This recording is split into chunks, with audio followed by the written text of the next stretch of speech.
Hamas کے fighters کو target کر رہے ہیں جو اس ہاسپٹل کے آگے پیچھے ہیں. لیکن مسلسل خبریں آ رہی ہیں, خوفناک امیجز آ رہے ہیں, دل کو ہلا دینے والے دردناک امیجز ہیں جو الشفا ہاسپٹل کے آگے سے, اسی طرح القدس ہاسپٹل جس کے صرف 20-25 میٹر کے باہر لڑائی ہو رہی ہے, اور وہاں پر جو ہے وہ اسرائیلی فورسز اور حماس کی طرح لڑائی ہو رہی ہے. حماس کے جو سورسز ہیں, یہ میں نے گارڈین میں دیکھا ہے اور امریکن سورسز میں دیکھا ہے, انہوں نے یہ کلیم کیا ہے کہ 160 گزشتہ 48 گھنٹے میں قاسم بریگیڈ نے 160 اسرائیل کے ٹینک یا تو تباہ کر دیے ہیں یا ناکارہ کر دیے ہیں, اور بہت بڑی تعداد میں اسرائیل کے جو آرمورڈ پرسنل کیریئر جیپس ہیں ان کو بھی انہوں نے ٹارگٹ کیا ہے. یہ ان کی ڈیتھ ٹول کی صورتحال یہ ہے کہ ڈیتھ ٹول جو ہے 11,000 سے بہت زیادہ بڑھ چکا ہے.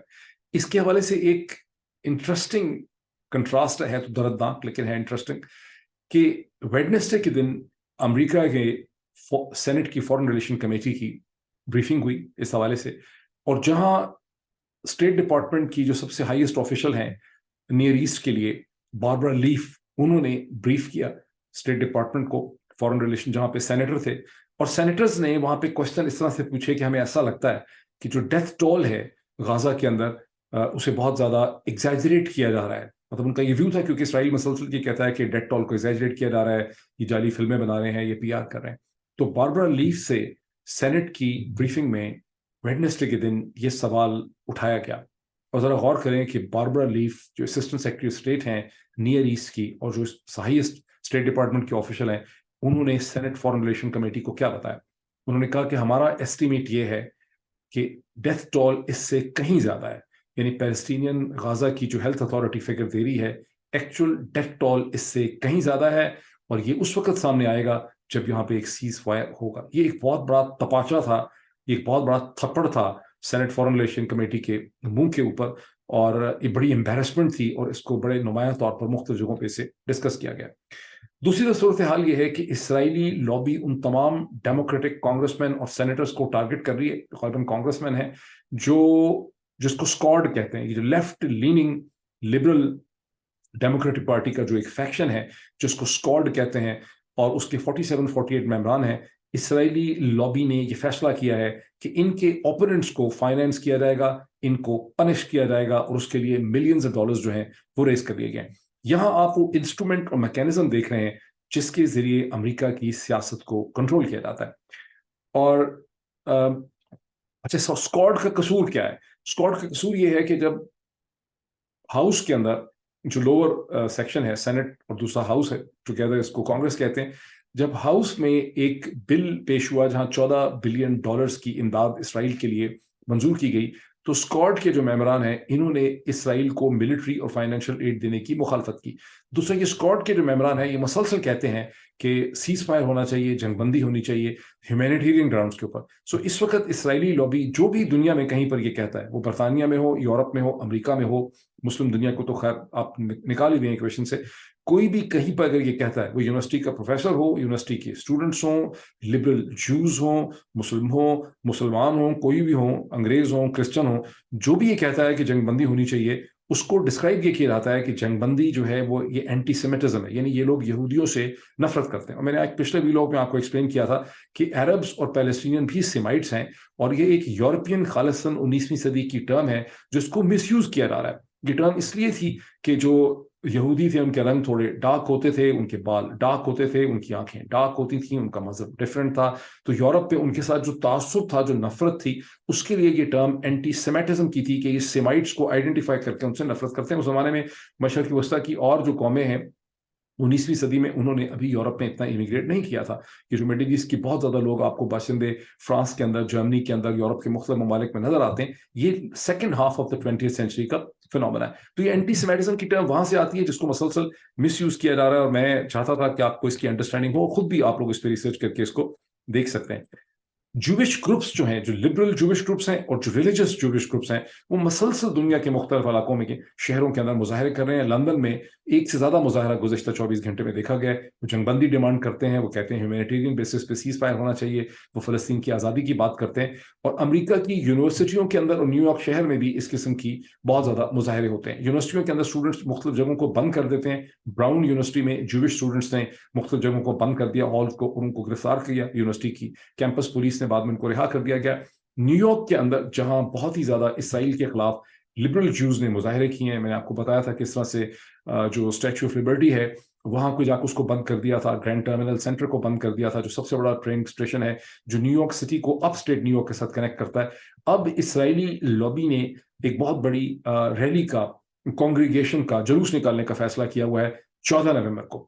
اور اس کے لیے صورتحال یہ ہے کہ چونکہ یہودی آ ہی نہیں رہے, خود اسرائیلیز جو پرو اسرائیلی ایلیمنٹس بھی ہیں وہ بھی اس اسٹیج کے اوپر بڑے کنفیوز ہیں, اور اسرائیل کی جو پالیسی ہے وار کی اس کو چونکہ سپورٹ نہیں کر رہے, تو $250 رکھی گئی ہے ری ایمبرسمنٹ ان تمام اسٹوڈنٹس کے لیے جو پورے امریکہ سے اگر آئیں گے, یہ مختلف شہروں سے آئیں گے. اور کہا جا رہا ہے کہ 14 نومبر کو اسرائیل کے حکومت کے فیور میں ایک بہت بڑی ریلی جو ہے وہ نیو یارک میں نکالی جائے گی.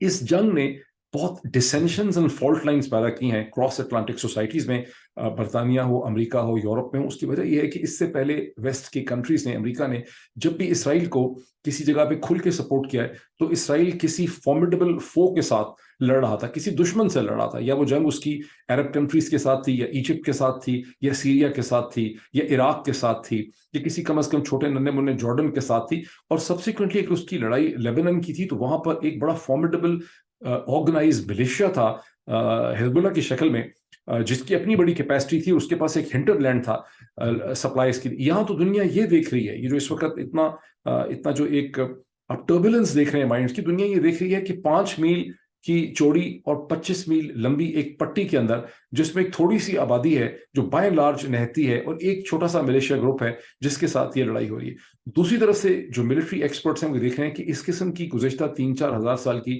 ہیومن ملٹری ہسٹری کے اندر اس قسم کی کوئی لڑائی ہوئی بھی نہیں ہے. جب کسی ملک کے اندر لوگوں نے ریزسٹ کیا ہے, جیسے ویتنام میں ریزسٹ کیا, یا افغانستان میں ریزسٹ کیا, یا الجیریا میں ریزسٹ کیا, تو جو ریزسٹنس ہوتی تھی اس کے پاس اپنے, ٹھیک ہے کہ ملک پہ آکوپیشن تھی, وہ آکوپیشن کے خلاف ریزسٹ کرتے تھے, لیکن ان کے پاس ایک ہنٹر لینڈ ہوتا تھا, ایک پیریفری ہوتی تھی, ان کے پاس ایک سپیس ہوتی تھی جس میں وہ لاجسٹکس ہوتی تھیں, سپلائیز ہوتی تھیں, وہ کہیں نہ کہیں فال بیک کر سکتے تھے. یہ پہلا کانفلکٹ ہے جہاں اس خطے کی ریجن کی سب سے بڑی طاقتور آرمی, جس کو بہت آسانی سے کہہ سکتے ہیں کہ یہ نہ صرف اس ریجن اور خطے کی سب سے طاقتور فوج ہے, بلکہ اس کے پیچھے امریکہ ہے, اس کے پیچھے مغرب کی طاقت ہے, اور اس کا مقابلہ چند سو یا چند ہزار ملیٹنٹس کے ساتھ ہے, فدائین کے ساتھ ہے, جو یہ کانفلکٹ ہے. اسی لیے آپ ویسٹرن ورلڈ کے اندر اتنا ارتعاش جو ہے اس حوالے سے دیکھ رہے ہیں. اب یہ بیک گراؤنڈ میں نے آپ کو دے دی ہے, اور میں اب آتا ہوں اس بہت ہی ٹرکی سچویشن پہ جو آج کے دن بہت امپورٹنٹ سیشن ہوا, جوائنٹ سیشن ہوا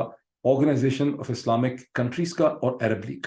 اب پہلا کوشچن ہے کہ یہ جوائنٹ کیوں ہوا, بیکاز جو پہلے اس کا اعلانیہ کیا گیا تھا چند دن پہلے, اور جب اس کو OIC نے, جدہ کے آفس نے, سیکریٹریٹ نے اس کو کال کیا تھا, اور ایران کے فارن منسٹر اور سعودی عرب کے فارن منسٹر میں بات چیت ہوئی تھی, پھر ایران کے پریزیڈنٹ نے اعلان کیا تھا جناب ابراہیم ریسی نے کہ وہ ٹریول کر کے آئیں گے, اور یہ 10 برس کے بعد 2012 کے بعد ایران کا کوئی پہلا پریزیڈنٹ ہے جو سعودی عرب میں آئے. اور یوں آپ ایران اور سعودی عرب کے درمیان میں ایک ڈفرینسز کو کم ہوتے دیکھتے ہیں. لیکن اس میں OIC کا سمٹ ہونا تھا غالباً سنڈے کے دن 12 تاریخ کو.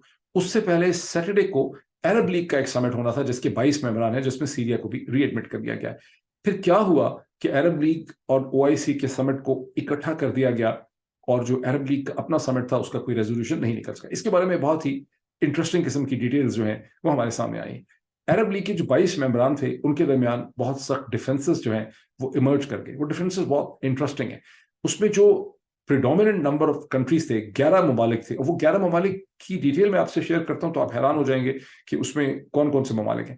ان 11 ممالک نے یہ کہا کہ ہمیں, کیا کہا انہوں نے, پرنسپل, ان کے پوائنٹس تو بہت زیادہ تھے لیکن میں پرنسپل پوائنٹس آپ کو ان کے بتاتا ہوں. انہوں نے کہا کہ ہمیں اس سٹیج کے اوپر بہت اسٹرانگ میئرز اڈاپٹ کرنے کی ضرورت ہے امریکہ کے حوالے سے اور اسرائیل کے حوالے سے.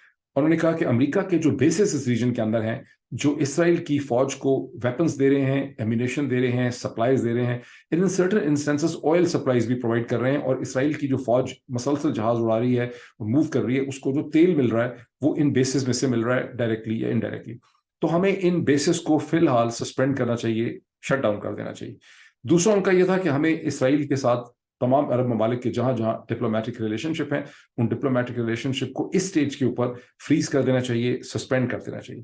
پھر ان کا یہ تھا کہ اسرائیل کی فوج کو ایک ٹیررسٹ آرگنائزیشن ڈکلیئر کرنے کی ضرورت ہے, اور یہ بھی تھا کہ ہم جو آئل سپلائیز دے رہے ہیں امریکہ کو, اور ان کسی بھی ایسے ملک کو جو اس وقت عرب ممالک آئل سپلائیز دے رہے ہیں, ان آئل سپلائیز کو سسپینڈ کر دینا چاہیے تاکہ ہم ایک سفیشینٹ پریشر جو ہے وہ جنریٹ کرے. اچھا ذہن میں رکھیں کہ اسرائیل کے پاس آئل سپلائیز اپنی کوئی بہت بڑا ریزروائر نہیں ہے, اس کو جو اسٹریٹجک ریزروز ہیں وہ امریکہ غالباً سب سے زیادہ کی کنٹری ہے جو اسرائیل کی ملٹری مشین کو بے تحاشا تیل جو ہے وہ پرووائڈ کر رہا ہے. لیکن اس میں دو مسلم ممالک بھی ہیں, قازقستان اور آذربائیجان, یہ دونوں سینٹرل ایشین ریپبلکس ہیں, ستانز ہیں جو اسرائیل کے اسٹریٹجک الائز ہیں, اور دونوں جو یہ سینٹرل ایشین ریپبلکس ہیں یہ اسرائیل کو اپیرنٹلی, جو میں نے پڑھا ہے, آئل سپلائیز جو ہے وہ پرووائڈ کر رہے ہیں. اب یہ جو اسٹرانگ میئرز ہیں, یہ بہت انٹرسٹنگ کوشچن ہے. یہ اسٹرانگ میئرز جن کی 4-5 عرب ممالک نے مخالفت کی, 3-4 کے تو نام سامنے آ چکے ہیں, باقیوں کے نام میں آپ کے ساتھ گیس ورک کرتا ہوں. لیکن یہ جو پروپوزلس ہیں اسٹرانگ, یہ کن ملکوں نے ٹیبل کیے جس کی وجہ سے عرب لیگ کا سیشن کسی کنکلوژن پر نہ پہنچ سکا, اور because of these differences Arab league کے سیشن کو کینسل کر کے اس کو او آئی سی کے لارجر سیشن کے ساتھ مرج کر دیا گیا, اور او آئی سی کے سیشن کو فارورڈ پل کیا گیا سیٹرڈے کے دن, جو ابھی ایک انڈرسٹینڈنگ مجھے آئی, اور ایک سے زیادہ سورسز جو ہیں اس کو میں نے دیکھا. عرب لیگ میں آف کورس جنہوں نے اسٹرانگ میئرز پروپوز کیے اس میں پیلسٹین اتھارٹی تھی محمود عباس کی, ویسٹ بینک کی, پیلسٹائن نے اس کو پروپوز کیا, سیریا نے پروپوز کیا, سمجھ آتا ہے, الجیریا کی بڑی اسٹرانگ پوزیشن ہے اسرائیل اور پیلسٹائن کی ایشو, اس نے پروپوز کیا, ٹیونیشیا نے اس کو پروپوز کیا, سمجھ آتا ہے, لیبنن میں حزب اللہ کا انفلوئنس بہت زیادہ ہے, انہوں نے اس کو پروپوز کیا, یمن آپ کو سمجھ آتا ہے کہ ایران کا انفلوئنس, راکٹ مسل بھی مارے امریکہ یا اسرائیل کی طرف. لیکن اس میں ایسے بھی ملک ہیں جن سے آپ ایکسپیکٹ نہیں کرتے تھے کہ وہ اسرائیل اور امریکہ کے حوالے سے اتنے اسٹرانگ میئرز کو پروپوز کریں. سب سے پہلے جو بہت ہی سرپرائزنگ ملک ہے قطر. قطر نے ان سارے میئرز کو سپورٹ کیا کہ بیسز کو ہمیں سسپینڈ کر دینا چاہیے. وہ قطر جس کے اندر امریکہ کا بیس جو ہے وہ موجود ہے, ہمیں آئل سپلائیز سسپینڈ کر دینی چاہیے, اسرائیل کی فوج کو ہمیں دہشت گرد قرار دینا چاہیے. یہ عرب لیگ کے انٹرنل ڈائلاگ کی باتیں جو لیک ہوئی ہیں, اس کو پبلکلی آفیشیل کہیں نہیں کیا گیا. اس کے علاوہ کویت نے ان میئرز کو سپورٹ کیا, عمان نے ان میئرز کو سپورٹ کیا, لیبیا نے ان میئرز کو سپورٹ کیا. مخالفت کے جو کنٹریز ہیں ان کے نام کہیں نہیں آئے, لیکن اب وہ کچھ سورسز سے پتہ چل رہے ہیں. متحدہ عرب امارات نے مخالفت کی, موراکو نے, مراکش نے مخالفت کی. مراکش کے ڈپلومیٹک ریلیشن شپ ہیں, یو ای کے فارمل نہیں ہے لیکن آلموسٹ ہیں. بحرین نے اس کی مخالفت کی. اب 3 کنٹریز ہیں جس کا نام آیا نہیں ہے, لیکن میری انڈرسٹینڈنگ ہے کہ انہوں نے بھی ان میئرز کی مخالفت کی. اس میں سعودی عرب ہے, اس میں مصر ہے, اور اس کے اندر جارڈن ہے. مصر کے اور جارڈن دونوں کے اسرائیل کے ساتھ فارمل ڈپلومیٹک ریلیشن شپ ہیں. جارڈن کی پتہ نہیں کب سے ہیں, لیکن کیمپ ڈیوڈ ایکارڈ کے بعد ایجپٹ کے ہیں. یہ کنٹریز آپ دیکھیں, یہ ساری سچویشن ہے. جو جوائنٹ سیشن کا پھر سولوشن نکلا, جب جوائنٹ سیشن ہوا او آئی سی کا 57 کنٹریز کا, اس کو کراؤن پرنس جو ڈیفیکٹو رولر ہیں سعودی عرب کے, محمد بن سلمان MBS جن کا نک نیم ہے, انہوں نے اس جوائنٹ سٹیٹمنٹ میں امیڈیٹ سیز فائر ڈیمانڈ کیا ہے اسرائیل سے اور امریکہ سے کہ سیز فائر ہونا چاہیے. اور جوائنٹ سٹیٹمنٹ میں یہ بھی کہا گیا کہ ہم رد کرتے ہیں کہ جو کچھ غزہ میں ہو رہا ہے اس کو جو اسرائیل کہتا ہے کہ یہ سیلف ڈیفenس میں کر رہا ہے, یہ بکواس ہے, یہ بوگس ہے, ہم اس کو سیلف ڈیفenس نہیں مانتے. اور سارا جو ڈیمانڈ کی گئی ہے بنیادی طور پہ وہ امریکہ سے کی گئی ہے. لیکن اس پوری ریزولوشن میں یا اسٹیٹمنٹ کے اندر کہیں پر بھی کوئی پیونیٹیو میئرز نہیں ہے کہ اگر آپ یہ نہیں کریں گے تو ہم کیا کریں گے. بنیادی طور پہ عرب لیگ کے وہ 11 ممالک جو ہیں وہ پیونیٹیو میئرز ایڈ کرنا چاہتے تھے ریزولوشن میں کہ اگر آپ یہ نہیں کریں گے, جنگ بندی نہیں کرتے, ہیومینیٹیرین بیسس پہ سیز فائر کریں فوری طور پر, تو ہم یہ میئرز, ہم یہ سب کچھ کر سکتے ہیں, ہم یہ اقدامات کر سکتے ہیں. وہ یہ نہیں کہہ رہے تھے کہ ہم یہ کر گزریں گے, ہم نے ہر صورت بیسز بند کرنے, ہم نے ہر صورت جو ہے اسرائیل کو ڈی ریکگنائز کر دینا ہے, ہر صورت سسپینڈ کرنا. کہہ رہے تھے کہ اگر آپ جنگ بندی نہیں کرتے تیس زیادہ میئرز جو کہ ہم فالو کر سکتے ہیں. اب ذہن میں رکھیں کہ عرب لیگ کے اندر ایران نہیں تھا, اس میں ٹرکی نہیں تھا. جب آپ او آئی سی کے اندر آتے ہیں وہاں سے جو خبر ملتی ہے وہ یہ کہ سب سے جو اسٹرانگ لینگویج جو ہے, یہ سب سے اسٹرانگ جو ڈیمانڈس تھیں وہ ایران کی طرف سے آئیں. اب یہ بھی ذہن میں رکھیں کہ خطے میں ایسی صورتحال پیدا ہو چکی ہے, چونکہ حماس کو بھی ایران کی سپورٹ حاصل ہے, حزب اللہ کو بھی ایران کی سپورٹ حاصل ہے. سعودی عرب کو تو بہت شک ہے کہ سارا مسئلہ کھڑا ہی اس لیے ہوا کہ سعودی عرب اور اسرائیل کے تعلقات میں ڈسرپشن پیدا کی جا سکے. لیکن باوجود اس چیز کے سعودی عرب کو ایران کو انگیج کرنا پڑ گیا, اور دونوں کے درمیان آپ ایک گیپ کو برج ہوتے ہوئے یہاں پہ دیکھتے ہیں. اس کی وجہ یہ ہے کہ ایران نے مسلم اور عرب اسٹریٹ کے اوپر جو لیڈرشپ ہے مسلم دنیا کی اس کو چھین لیا ہے سعودی عرب سے, اور سعودی عرب جو ہے اس کو ایران کے ساتھ اکٹھا ہونا پڑ گیا ہے, کھڑے ہونا پڑ گیا ہے اس فوٹو اپرچونٹی میں, تاکہ مسلم دنیا کے اندر اس کی جو پوزیشن اور ساکھ ہے اس کو وہ برقرار رکھ سکے. بہت بڑا سبجیکٹ ہے, میں پھر اس پہ بہت کرتا رہوں گا, کوشش کروں گا. تو ایران کے جو پریزیڈنٹ وہاں پہ پہنچے ابراہیم ریسی, وہ ایک 10 پوائنٹ کا ایجنڈا لے کے آئے تھے, جس کے بہت سے پوائنٹس وہی ہیں جو کہ عرب لیگ کے اندر 11 ممالک کے پوائنٹس تھے. اور انہوں نے یہ وارن کیا OIC کی کنٹریز کو کہ دیکھیں اگر آپ یہ جنگ بندی نہیں کرا سکیں گے, اگر آپ کوئی ڈیسائسو ایکشن نہیں لے سکیں گے, تو یہ معاملات OIC سے نکل کے لوگوں کے ہاتھ میں چلے جائیں گے اور پھر اس جنگ کو خطے میں پھیلنے سے کوئی روک نہیں سکتا. ٹرکی کی مورلیس اس قسم کی پوزیشن تھی, کیونکہ زیادہ کاشس تھی. ٹرکی ڈیمانڈ کرتا ہے کہ یہاں پر ایک ملٹی نیشنل فورس فوری طور پہ تعینات ہو, جنگ بندی ہو, لانگ ٹرم سولوشن ہو, اینڈ سو آن. لیکن کیا ٹرکی کے خود اپنے ڈپلومیٹک ریلیشن شپ ہیں, لیکن دیٹ ڈزنٹ مین کہ ٹرکی کی پوزیشن جو ہے وہ اسرائیل کے حوالے سے اسٹرانگ نہیں ہے, یہ ٹرکی میں فیلنگ نہیں پائی جاتی. سو ڈپلومیٹک ریلیشن ہونا نہ ہونا, جس طرح سے بہت سے لوگوں کے ذہن میں, پاکستان میں بہت سے لوگوں کے ذہن میں یہ کنفیوژن ہے کہ ہم نے کوئی بڑا اسٹینڈ لیا ہوا ہے, ہمارے ڈپلومیٹک ریلیشن شپ اسرائیل کے ساتھ نہیں ہے اور ہم کوئی بہت بڑی اچیومنٹ کر رہے ہیں یا بڑا کنٹریبیوشن کر رہے ہیں. یہاں ایسا بالکل بھی نہیں ہے. جن کنٹریز کے اسرائیل کے ساتھ کسی نہ کسی قسم کے ٹریڈ ریلیشن, اکنامک ریلیشن شپ, بات چیت ہے, ان کا اسرائیل کے اوپر زیادہ پریشر پڑتا ہے. پاکستان کا اسرائیل کے اوپر کسی قسم کا کوئی پریشر نہیں پڑتا. پاکستانیوں کے اپنے ننھے منھے جو ذہن ہیں نوازیدہ قسم کے, ان کے اندر اس قسم کی چیزیں پائی جاتی ہیں کہ شاید ہمارا کوئی بڑا وزن ہے, ہم نیوکلیئر ہیں, ہماری بہت بڑی فوج ہے اور ہم اسرائیل کے لیے میٹر کرتے ہیں, ہم کچھ کر سکتے ہیں. یہ سب بچگانہ بچوں کی دنیا کی کہانیاں ہیں. اصل میں انہی کنٹریز کا زیادہ پریشر ہے. قطر کا پریشر ہے, ترکی کا پریشر ہے, جارڈن کا پریشر پڑتا ہے, سعودی عربیہ کا پریشر پڑتا ہے, بحرین کا پریشر پڑتا ہے, عمان کا پریشر پڑتا ہے, موراکو کا پریشر پڑتا ہے. اگر قازقستان اور آذربائیجان پوزیشن لیں تو ان کا پریشر پڑتا ہے. پاکستان کا کوئی پریشر وہاں پہ نظر نہیں آیا. اب ایران نے جہاں وارننگ تو کی ہے, اور میں نے پچھلے ویلوگ میں آپ کو بتایا تھا کہ ایران کے فورن منسٹر کی جب قطری فورن منسٹر سے ملاقات ہوئی تھی اپنے کاؤنٹر پارٹ سے, اور ایران کے پریزیڈنٹ کی جب ملاقات ہوئی تھی ابراہیم ریسی کی ٹرکش پریزیڈنٹ سے تھرسڈے کے دن, رجب طیب ایردوغان سے, تو انہوں نے کہا تھا کہ یہ جنگ پھیل سکتی. اس جنگ کے پھیلنے کے جو اثرات کے سمٹمز ہیں وہ پرنسپلی طور پہ حزب اللہ کی طرف سے آ رہے ہیں, اور حزب اللہ مسلسل راکٹس اور مسلز جو ہے وہ اسرائیل کی مختلف جو آبادیاں ہیں بارڈر کے ساتھ ان پہ پھینک رہا ہے, جس کی وجہ سے اسرائیل کی آبادی وہاں سے نقل مکانی کر چکی ہے. اسرائیلیز بھی بڑی فیروشسلی جو ہے وہ وہاں پہ ریسپونڈ کر رہے ہیں. اور حزب اللہ نے جو ایک سیکنڈ سٹیٹمنٹ دی ہے, حسن نصر اللہ نے, انہوں نے کہا ہے کہ ہم نے ایک نیا ویپن انٹروڈیوس کیا ہے جو برکان ایک مسل ہے جو پے لوڈ کیری کر سکتا ہے 300 سے 500 کلو گرام کا. اس کے علاوہ drone strikes, suicide drone strikes, یعنی سیوسائڈ سٹرائکس بھی ہو رہی ہے. میں سمجھ نہیں سکا کہ سیوسائڈ ڈرون سٹرائک کا کیا ایگزیکٹ یہاں پہ مطلب بنتا ہے. اسرائیل کے ڈیفنس منسٹر یوو گلانٹ جو ہیں, انہوں نے حزب اللہ کو یہ وارن کیا ہے کہ ہم تمہارا وہی حشر کر دیں گے, لیبنان کا ہم وہی حشر کر سکتے ہیں, بیروت کا جو ہم نے اس وقت غازہ کا کیا ہوا ہے, اور تم لوگ باز رہو اور ہم سے اتنا بڑا پنگا نہ کرو اور جنگ کو اپنے اوپر فورس نہ کرو. ایک اس میں انٹرسٹنگ چیز یہ ہے کہ ایران نے جو پوزیشن لی ہے OIC میں, ایران نے بیسکلی طور پہ ون اسٹیٹ سولوشن کی پوزیشن لی. میں نے پچھلے ویلوگ میں آپ کو بتایا تھا کہ ایران یہ کہتا ہے کہ یہاں ریفرینڈم ہونا چاہیے, آل جوز کا, پیلسٹینینز کا, ان کے ڈیسینڈنٹس کا, وہ تمام لوگ جو ہسٹوریکل پیلسٹائن میں ایگزسٹ کرتے تھے, یعنی زائنسٹ اسٹیٹ بننے سے پہلے جتنے یہودی وہاں پہ رہتے تھے ان کو بھی شامل کر لیں, فلسطینی کو بھی شامل کر لیں, اور یہاں پر ایک ریفرینڈم ہونا چاہیے, اور ریفرینڈم کے بعد معاملات کا فیصلہ ہونا چاہیے. بنیادی طور پہ ایران نے یہاں پہ کھل کے کہہ دیا. میں نے پچھلے ویلوگ میں نے قیاس آرائی کی تھی, میں نے انٹرپریٹ کیا تھا کہ ایران ایک ون اسٹیٹ سولوشن کو سپورٹ کر رہا ہے, جس میں ڈاکٹر عارف الوی نے بھی ایک دن پہلے ایسی اسٹیٹمنٹ دی تھی محمود عباس صاحب کے ساتھ بات کرتے. اس کے بعد عارف الوی کے اوپر بہت ملبہ پھینکا پاکستان کے فورن آفس نے. پاکستان کے فورن آفس کی بڑی کنکریٹ قسم کی تھنکنگ ہے. میں اگر یہ اس کو لوگ سمجھ سکیں, مجھے ایسا لگتا ہے کہ پاکستان کے فورن آفس کی کوئی زیادہ امیجنیشن نہیں تھی, اور جس طرح کے حالات پاکستان میں ہیں بیوروکریسیز کے, ہو بھی نہیں سکتی. گو کہ میں پرسنلی سمجھتا ہوں کہ بہت کیپیبل کمپیٹنٹ ڈپلومیٹ پاکستان نے پیدا کیے ہیں, لیکن تھنکنگ پھر بھی بڑی ان کی کنکریٹ قسم کی ہے, میٹیلک قسم کی تھنکنگ ہے. یہ زیادہ امیجنیشن جو ہے پاکستان کے فورن آفس میں بالکل بھی نہیں ہے. ریئیکٹ کرنے کی ضرورت بھی نہیں تھی پریزیڈنٹ پہ.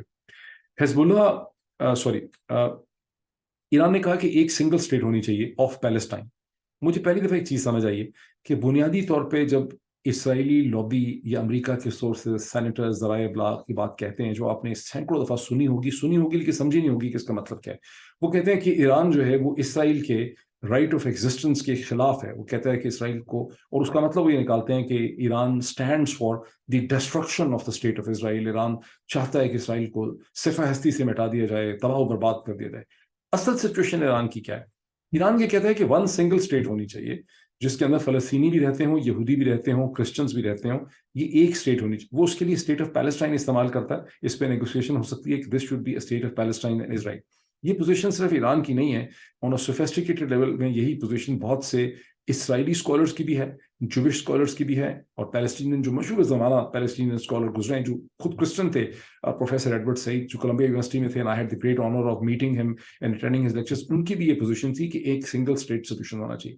جب ایران یہ کہتا ہے کہ سنگل اسٹیٹ سولوشن ہونا چاہیے, تو اس کی انٹرپریٹیشن یہ کی جاتی ہے کہ ایران کہتا ہے کہ اسرائیل کو صفحہ ہستی سے مٹا دیا جائے. یہ ایک ایبسٹریکشن ہے, یہ ایک ایبسٹریکٹ آئیڈیا. وہ یہ نہیں کہہ رہا کہ یہودیوں کو اسرائیلیوں کو مار دینا چاہیے, وہ کہتا ہے کہ یہودیوں کی جو اسٹیٹ ہے وہ اس شکل میں نہیں ہونی چاہیے. یہ ایسے ہی ہے, میں آپ کو اگزامپل دیتا ہوں سمجھانے کے لیے. اگر کوئی یہ کہے کہ ہندوستان اور پاکستان کے درمیان ایک کنفیڈریشن ہونی چاہیے, فیڈریشن ہونی چاہیے, انڈیا اینڈ پاکستان کی ایک اسٹیٹ ہونی چاہیے, ایک ساؤتھ ایشین اسٹیٹ ہونی چاہیے, تو اس کی اگر آپ انٹرپریٹیشن یہ کہیں کہ وہ کہیں کہ پاکستان کو تباہ کر دینا چاہیے, صفحہ ہستی سے مٹا دینا چاہیے, اس کا یہ مطلب نہیں. اس کا مطلب ہے کہ ایک ڈفرنٹ کوآپریٹو فریم ورک بھی ایگزسٹ کر سکتا ہے. اس کی بھی کبھی ہم بات کریں گے. یہ میں نے کہا پوائنٹ میں آپ کو سمجھا دوں, مجھے خود پہلی دفعہ سمجھ آیا کہ جو کہتے ہیں کہ ایران کہتا ہے کہ صفحہ ہستی سے مٹا دیں, اس کی کیا صورت ہے. اچھا, پاکستان کہاں پہ تھا؟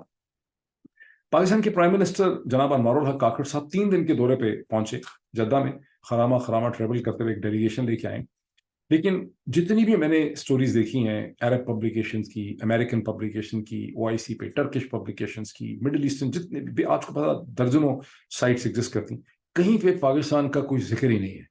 یعنی پاکستان کے انوار الحق کاکڑ صاحب کی وہ سچویشن ہے کہ ریس کے بارے میں کہتے ہیں نا, ہی آلسو رین. جب میراتھن کہیں پہ ہوتا ہے, ہزاروں لوگ دوڑتے ہیں, اس میں جو ایک بندہ ان نون ہوتا ہے, کچھ لوگ آگے ہوتے ہیں, پیچھے بھی جو دوڑ رہے ہوتے ہیں, جن کی پارٹیسپیشن ہوتی ہے, اس میں انوار الحق کاکڑ صاحب اور پاکستان کی پارٹیسپیشن ہے. ایک وہ زمانہ تھا جب پاکستان اس قسم کی جب بھی میٹنگز ہوتی تھیں, کانفرنسز ہوتی تھیں, سیشنز ہوتے تھے, تو پاکستان کا فارن آفس آگے ہوتا تھا ڈرافٹنگ میں, ریزولوشن بنانے میں, آئیڈیاز دینے میں, سجیشن دینے میں. یہاں پر جو آپ کو کنٹریز نظر آ رہے ہیں بہت فرنٹ پہ, وہ ترکی ہے, ایران ہے, قطر ہے, سعودی عرب ہے, کچھ اور ممالک ہیں, لیبیا ہے, سیریا ہے یہاں پر, اور عراق ہے. مزے کی بات ہے عراق, یعنی عراق جس میں امریکن پلانٹڈ گورنمنٹ, لیکن یہاں پر آپ کو کہیں پر پاکستان جو ہے وہ نظر نہیں آئی. یعنی پاکستان کہیں ان نون, انڈسکورڈ, انڈکلیئرڈ بینک وینچرز کے اندر جو ہے وہ پاکستان اس میں ایگزسٹ کرتا تھا اس مومنٹ میں. اب ایک پوائنٹ میں نے جو لکھا ہوا ہے وہ یہ ہے کہ اچھا, اسی طرح سے ایجپٹ بھی خاموش ہے, جارڈن بھی خاصا خاموش نظر آتا ہے آپ کو. اس میں لیڈرشپ کا جو ڈیفیسٹ مسلم ورلڈ میں آپ کو نظر آتا ہے, میری انڈرسٹینڈنگ یہ ناقص انڈرسٹینڈنگ ہے, it can be corrected and improved, کہ 1960 اور 70s کے بعد مسلم دنیا میں کوئی بھی قداور شخصیت جو ہے وہ غالباً نہیں, مسلم دنیا کو لیڈر نہیں ملا. یعنی مسلم دنیا کو جو لیڈرشپ ملی ہے اور اس لیڈرشپ کو پھر تباہ کیا گیا, اس میں 70s کے اندر سعودی عرب کے فرما روا شاہ فیصل, لیٹ شاہ فیصل, جن کی اسیسینیشن ہو گئی بڑے مسٹریس سرکمسٹانسز میں.